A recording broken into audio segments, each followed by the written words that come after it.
maabot ang mga pangarap, dapat may tiyaga at determinasyon.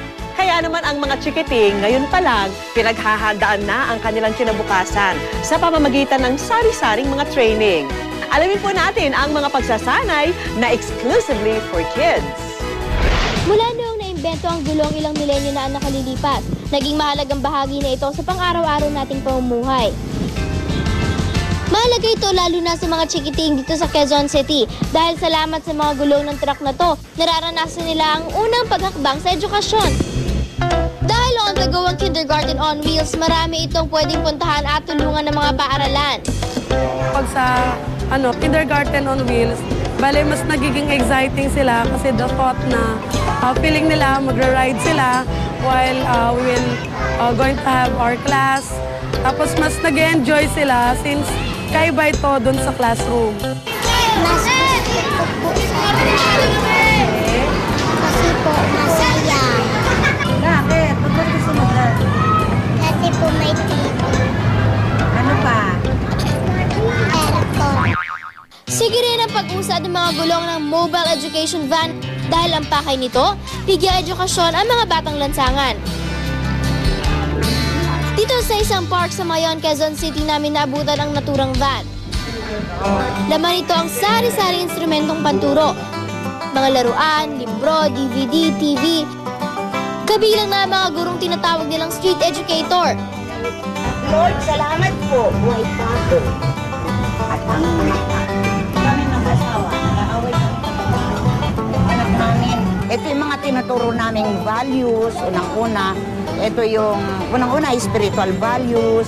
Ito yung values, yung paano ba yung paniniwala nila, paano nila pinahahalagahan yung mga bagay-bagay, yung sarili. Tapos yung PHC, paano pangangalagaan ng katawan. Life skill, life goal. Paano ka magpaplano? Paano mo may isasagawa ang iyong mga pangarap? Dahil sa edukasyong ito, nabago ang takbo ng buhay ng ilang mga bata. Minto ako nag-rugby. Tapos, nainig ako sa kanila. Bilang junior advocate, nakakatulong po ako sa mga bata bilang po isang inspirasyon po sa kanila. Bawat tagumpay ay nagsisimula sa pangarap. Sa tulong ng mobile education van, nagkaroon ng pag-asa ang mga batang makabangon simula sa kahirapan. Yung cycle na pagiging batang lansangan, dapat maputol yun. Yung magiging anak nila, dapat wala na sa kalye. Kasi puno na sila ng kaalaman dahil hinubog na sila ng childhood. Dito naman sa Baliwag, Bulacan, hindi mga gulong ang nagpapaandar ng edukasyon, kundi ang isang grupo ng volunteers na ipinaglalaban ng karapatang makapag-aral ang kabataang Pinoy. Sila ang bumubuo ng Earnest Support for Underprivileged Children o ESOCH. Naisip po namin na magtayo ng isang organisasyon na magbibigay po ng libreng pagtuturo, lalo na po sa linya ng sining, katulad po ng pagpipinta.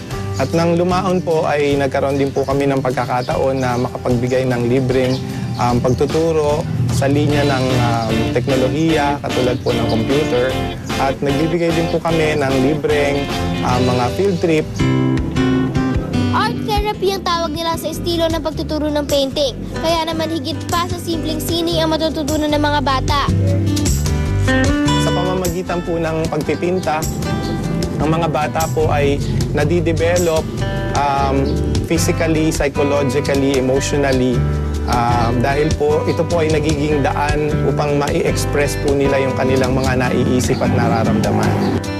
Dinadala sa iba't ibang exhibit ng mga obra ang mga batang may edad na 9 hanggang 14 na taon.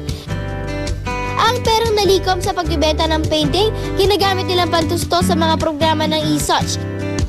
Dahil sa tagumpay ng organisasyon, kinilala ito ng 10 Accomplished Youth Organizations Award Foundation at ng Gintong Kabataan. Pero ang pinakamalaking award daw nila ay ang pagkakataong makapagbago ng buhay. Nung sumali po ako dito, lahat na bago po lahat na yun. Nagkaroon na po ako ng mga friends. Tapos naging masaya na po ako araw-araw. Mas pinalawak po ng ESOCH yung imahinasyon ko kung paano ko po mapapalawak yung pagiging magaling ko po sa painting. Walang madaling paraan para mabigyang katapusan ng kahirapan. Pero dahil sa pagsisikap ng mga grupo at individual sa ngalan ng edukasyon, patuloy na mabibigyang pag-asa ang mismong pag-asa